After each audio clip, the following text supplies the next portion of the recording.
Friends नमस्कार, Neetu study hub में आपका बहुत-बहुत स्वागत है। फ्रेंड्स हम व्याकरण के क्वेश्चन देख रहे हैं, अब उससे आगे चलिए आज कंटिन्यू करते हैं। निम्न विकल्पों में से उस विकल्प का चयन कीजिए जो दिए गए वाक्य के अनुसार सही विशेषण पदबंध का विकल्प हो। वृक्षों की घनी छांव से हमें बहुत सुख मिला। ऑप्शन ए बहुत सुख, बी बहुत सुख मिला, सी छांव से हमें बहुत सुख, वृक्षों की घनी छांव से। राइट आंसर है इसमें ऑप्शन डी वृक्षों की घनी छांव से। वृक्षों की घनी छांव से हमें बहुत सुख मिला वाक्य के अनुसार वृक्षों की घनी छांव विशेषण पदबंध है। वाक्य के उस भाग को जिसमें एक से अधिक पद परस्पर संबद्ध होकर अर्थ देते हैं किंतु पूरा अर्थ नहीं देते, पदबंध या वाक्यांश कहलाते हैं। विशेषण पदबंध किसी संज्ञा की विशेषता बताने वाले पद समूह विशेषण पदबंध कहलाता है। जैसे नाली में बहता हुआ पानी, चांद से भी प्यारा मुखड़ा, ध्यान में मग्न साधक इत्यादि। क्वेश्चन नंबर 146 है, निम्न विकल्पों में से उस विकल्प का चयन कीजिए जो दिए गए वाक्य में आए क्रिया के भेद का सही विकल्प हो।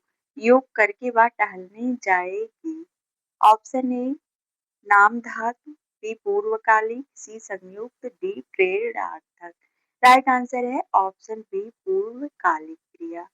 योग करके वह टहलने जाएगी वाक्य में पूर्वकालिक क्रिया है। जब कर्ता एक क्रिया समाप्त कर उसी क्षण दूसरी क्रिया में प्रवृत्त होता है तब पहली क्रिया पूर्वकालिक क्रिया कहलाती है।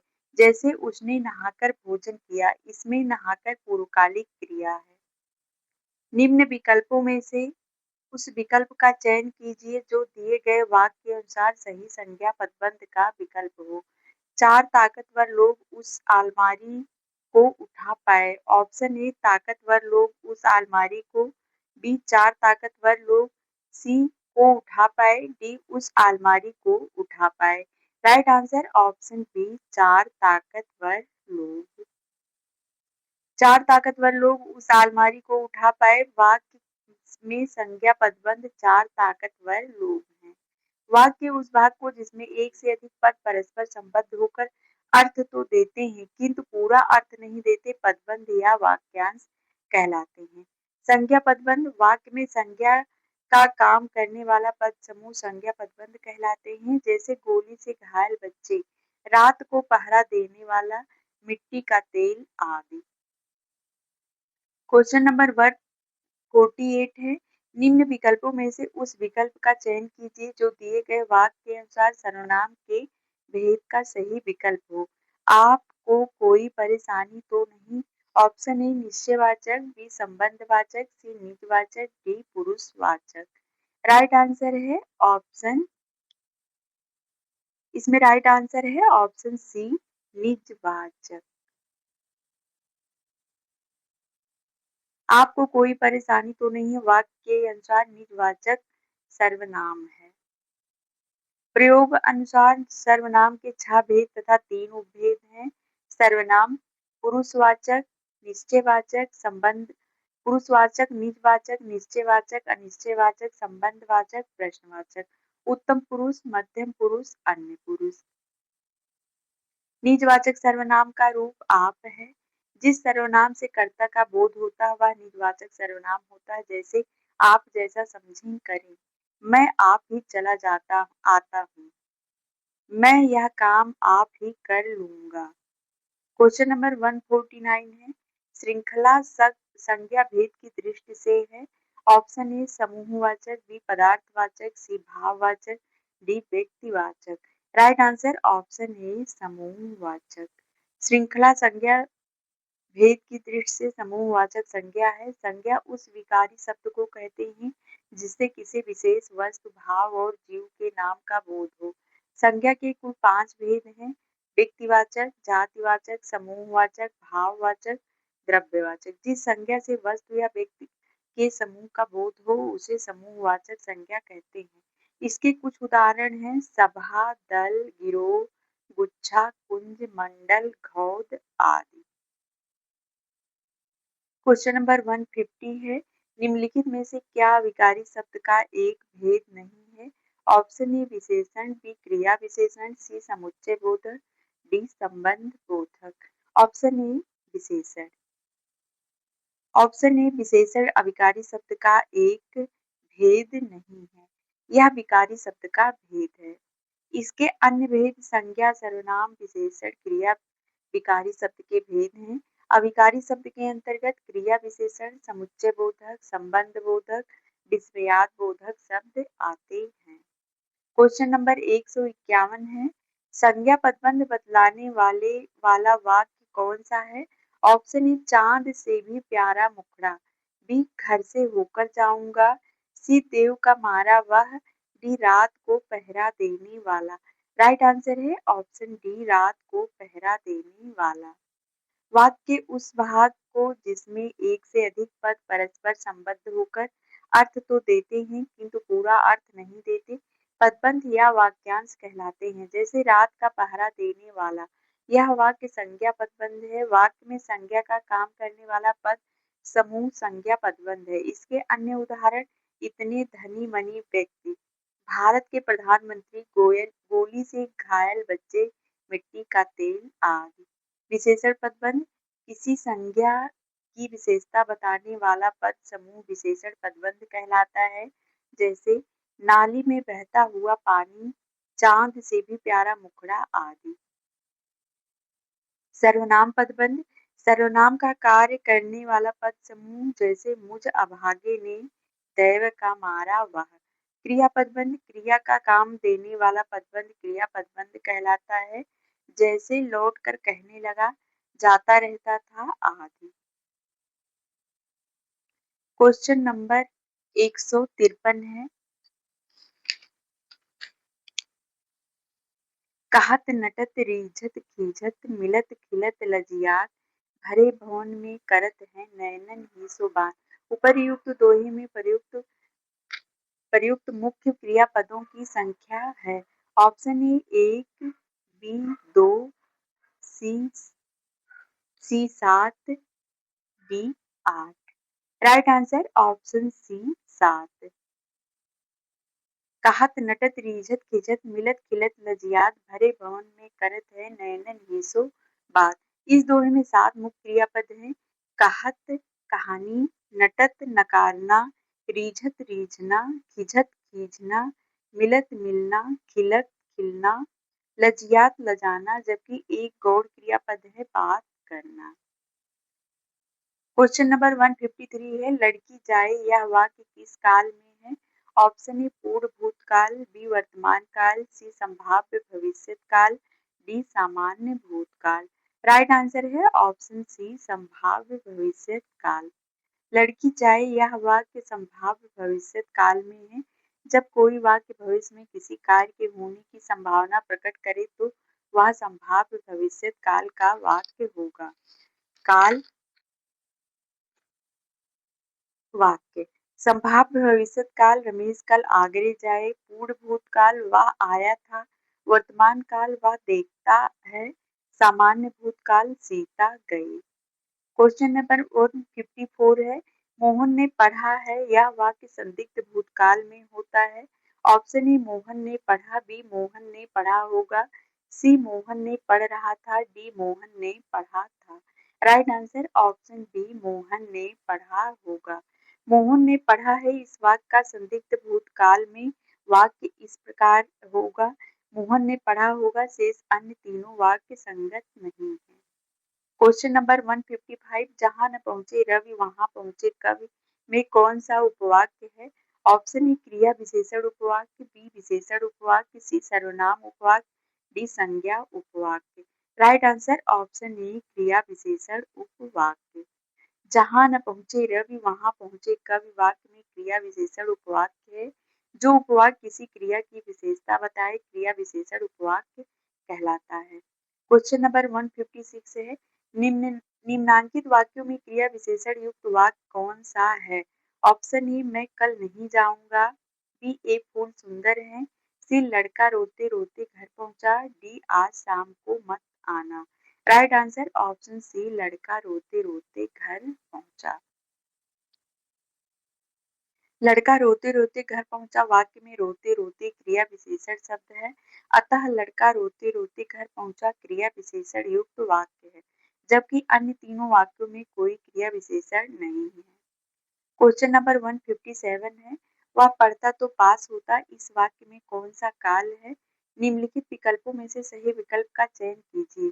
ऑप्शन ए सामान्य भूत, बी पूर्ण भूत, सी अपूर्ण भूत, डी हेतु हेतु मद भूत। राइट आंसर है ऑप्शन डी, हेतु हेतु मद भूत। काल और वाक्य है, देख लेते हैं। हेतु हेतु मद भूत, वह पढ़ता तो पास होता। सामान्य भूत है, वह पास हो गया। पूर्ण भूत, वह पास हो चुका था। अपूर्ण भूत, वह पढ़ रहा था। क्वेश्चन नंबर 158 है, निम्नलिखित में से किसे अभिकारी शब्द माना जाता है? संज्ञा, सर्वनाम, अव्यय, क्रिया। राइट आंसर ऑप्शन सी, अव्यय को अभिकारी शब्द माना जाता है। अव्यय शब्द को अभिकारी शब्द माना जाता है, जबकि संज्ञा, सर्वनाम, क्रिया विकारी शब्द हैं। संज्ञा उस विकारी शब्द को कहते हैं जिससे किसी विशेष वस्तु, भाव और जीव के नाम का बोध हो। सर्वनाम संज्ञा के स्थान पर प्रयुक्त होने वाले शब्द सर्वनाम कहलाते हैं। जिस शब्द से किसी काम का करना या होना समझा जाए उसे क्रिया कहते हैं। क्वेश्चन नंबर 159 है, किस अन्य शब्द भेद का प्रयोग संज्ञा के स्थान पर नहीं होता?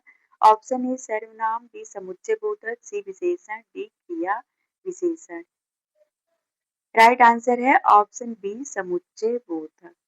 समुच्चय बोधक का प्रयोग संज्ञा के स्थान पर नहीं होता, जबकि सर्वनाम, विशेषण, क्रिया विशेषण तथा क्रिया का प्रयोग संज्ञा के स्थान पर होता है। समुच्चय बोधक अव्यय का एक भेद है जिसे संयोजक भी कहते हैं, अर्थात दो वाक्यों अथवा शब्दों को मिलाने वालों को समुच्चय बोधक कहते हैं। जैसे हंस दूध और पानी को अलग कर देता है, इसमें और शब्द समुच्चय बोधक है क्योंकि यह दूध और पानी शब्दों को जोड़ता है। क्वेश्चन नंबर 160, निम्नलिखित में से नाम धातु क्रिया कौन सी नहीं है? ऑप्शन ए बतियाना, बी अपनाना, सी गरमाना, डी समझाना। राइट आंसर ऑप्शन बी अपनाना। दिए गए शब्दों में अपनाना नाम धातु क्रिया नहीं है। जो धातु संज्ञा या विशेषण से बनती है उसे नाम धातु कहते हैं। जैसे संज्ञा से हाथ हथियाना, बात बतियाना, समझ समझाना। विशेषण से चिकना चिकनाना, गरम गरमाना। क्वेश्चन नंबर 161 है, पुरुषवाचक सर्वनाम मैं का संबंध रूप निम्नलिखित में से क्या होगा? ऑप्शन ए मुझ, बी मेरा, सी हम, डी मुझसे। राइट आंसर ऑप्शन बी मेरा। पुरुषवाचक सर्वनाम मैं का संबंध रूप मेरा होगा। इसके तीन भेद हैं, उत्तम पुरुष मैं हम, मध्यम पुरुष तू तुम आप, अन्य पुरुष वह वे यह ऐ। क्वेश्चन नंबर 162 है, हिंदी संज्ञाओं के विषय में निम्नलिखित में से कौन सा कथन सही है? ऑप्शन ए हिंदी में संज्ञा शब्द बहुवचन में ही प्रयुक्त होते हैं, बी जो संज्ञाएं लेखन में आकारांत है उनका उच्चारण व्यंजनांत ही होता है। इसमें राइट आंसर है ऑप्शन बी। जो संज्ञाएं लेखन में अकारांत हैं उनका उच्चारण व्यंजनांत ही होता है। हिंदी संज्ञाओं के विषय में यह कथन सही है। क्वेश्चन नंबर 163 है, निम्नलिखित में से कौन सा क्रिया विशेषण का भेद नहीं है? ऑप्शन ए रीतिवाचक, बी स्थानवाचक, सी कालवाचक, डी गुणवाचक। राइट आंसर ऑप्शन डी गुणवाचक। गुणवाचक क्रिया विशेषण का भेद नहीं है, यह विशेषण का भेद है, जबकि रीतिवाचक, स्थानवाचक, कालवाचक क्रिया विशेषण के भेद हैं। निम्न में से कौन सा शब्द संज्ञा है? ऑप्शन ए सीधा, बी हिमालय, सी सच, डी झूठ। राइट आंसर है option B Himalaya. Question number 165 है, निम्नलिखित में से कौन सी प्रेरणार्थक क्रिया है? ऑप्शन ए उठना, बी पढ़ना, सी सुनना, डी गिरना। राइट आंसर ऑप्शन सी सुनना। दी गई क्रियाओं में सुनाना प्रेरणार्थक क्रिया है। ऐसी क्रिया जो कर्ता स्वयं न करके अपनी प्रेरणा से संपन्न कराता है उसे प्रेरणार्थक क्रिया कहते हैं। कुछ उदाहरण द्रष्टव्य है। मूल क्रिया द्वितीय तृतीय, उठना, उठाना, उठवाना, चलना, चलाना, चलवाना, लिखना, लिखाना, लिखवाना, जगना, जगाना, जगवाना। क्वेश्चन नंबर 166 है, जिस संज्ञा शब्द से व्यक्ति या वस्तु के गुण या धर्म का बोध होता है उसे क्या कहते हैं? ऑप्शन ए समूहवाचक संज्ञा, बी भाववाचक संज्ञा, सी जातिवाचक संज्ञा, डी व्यक्तिवाचक संज्ञा। राइट आंसर ऑप्शन बी भाववाचक संज्ञा। जिस संज्ञा शब्द से व्यक्ति या वस्तु के गुण या धर्म का बोध होता है उसे भाववाचक संज्ञा कहते हैं। संज्ञा 5 प्रकार की होती है। शेष का विवरण इस प्रकार है। जातिवाचक, जिन संज्ञाओं से एक ही प्रकार की वस्तुओं अथवा व्यक्तियों का बोध हो। व्यक्तिवाचक, जिस शब्द से किसी एक वस्तु या व्यक्ति का बोध हो। समूहवाचक, जिस संज्ञा से वस्तु या व्यक्ति के समूह का बोध हो। द्रव्यवाचक, जिस संज्ञा शब्द से माप तौल वाली वस्तु का बोध हो। क्वेश्चन नंबर 166 है 167 है, जो शब्द पूर्वापर संबंध से किसी संज्ञा के बदले आता है उसे क्या कहते हैं? ऑप्शन ए विशेषण, बी क्रिया, सी सर्वनाम, डी संज्ञा। राइट आंसर है ऑप्शन सी सर्वनाम कहते हैं। जो शब्द पूर्वापर संबंध से किसी के बदले प्रयुक्त होते हैं उन्हें सर्वनाम कहते हैं। सर्वनाम के मूलतः 6 भेद हैं जो इस प्रकार हैं। पुरुषवाचक, उत्तम पुरुष, मध्यम पुरुष व अन्य पुरुष, निजवाचक, निश्चयवाचक, अनिश्चयवाचक, संबंधवाचक, प्रश्नवाचक। क्वेश्चन नंबर 168 राम धीरे धीरे टहलता है, वाक्य में क्रिया विशेषण है राम धीरे धीरे टहलता। राइट आंसर ऑप्शन सी धीरे धीरे। राम धीरे धीरे टहलता है, इस वाक्य में धीरे धीरे शब्द क्रिया विशेषण है। क्रिया की विशेषता बतलाने वाले शब्दों को क्रिया विशेषण कहते हैं। यह मूलतः 4 प्रकार का होता है। रीतिवाचक, कालवाचक, स्थानवाचक, परिमाणवाचक। क्वेश्चन नंबर 169 है, जिस शब्द से संज्ञा का गुण, दशा, स्वभाव आदि लक्षित हो उसे क्या कहते हैं? ऑप्शन ए परिमाण बोधक विशेषण, बी संख्यावाचक विशेषण, सी गुणवाचक विशेषण, डी सार्वनामिक विशेषण। राइट आंसर ऑप्शन सी गुणवाचक विशेषण। जिस शब्द से संज्ञा के गुण, दशा, स्वभाव आदि लक्षित हो उसे गुणवाचक विशेषण कहते हैं। विशेषण से विशेष से जिसकी विशेषता बताई जाए मर्यादित होती है। विशेषण मूलतः 4 प्रकार के होते हैं। गुणवाचक, परिमाणवाचक, संख्यावाचक, सार्वनामिक। क्वेश्चन नंबर 170 है, निम्न में कौन सा शब्द संज्ञा है? ऑप्शन ए उचित, बी नदी, सी वर्तमान, डी अनुचित। राइट आंसर ऑप्शन बी नदी। दिए गए शब्दों में नदी शब्द जातिवाचक संज्ञा है। जिन संज्ञाओं से एक ही प्रकार की वस्तुओं अथवा व्यक्तियों का बोध हो उन्हें जातिवाचक संज्ञा कहते हैं। मनुष्य, घर, पहाड़, गाय, आदमी, फल, मंत्री, कुर्सी, वर्षा इत्यादि जातिवाचक संज्ञा के उदाहरण हैं। उचित, अनुचित, एवं वर्तमान विशेषण शब्द है। क्वेश्चन नंबर 171 है, कक्षा, सभा, सेना तथा दल आदि शब्द कैसी संज्ञा के द्योतक है? ऑप्शन ए जातिवाचक, बी व्यक्तिवाचक, सी समूहवाचक, डी भाववाचक। राइट आंसर ऑप्शन सी समूहवाचक। कक्षा, सभा, सेना तथा दल आदि शब्द समूहवाचक संज्ञा के द्योतक हैं। जिस संज्ञा से वस्तु अथवा व्यक्ति के समूह का बोध हो उसे समूहवाचक संज्ञा कहते हैं। जैसे गुच्छा, कुंज, मंडल, गिरोह आदि। क्वेश्चन नंबर 172 है, बुढ़ापा शब्द कौन सी संज्ञा का उदाहरण है? ऑप्शन ए भाववाचक, बी समूहवाचक, सी व्यक्तिवाचक, डी जातिवाचक। राइट आंसर ऑप्शन ए भाववाचक। बुढ़ापा शब्द भाववाचक संज्ञा का उदाहरण है।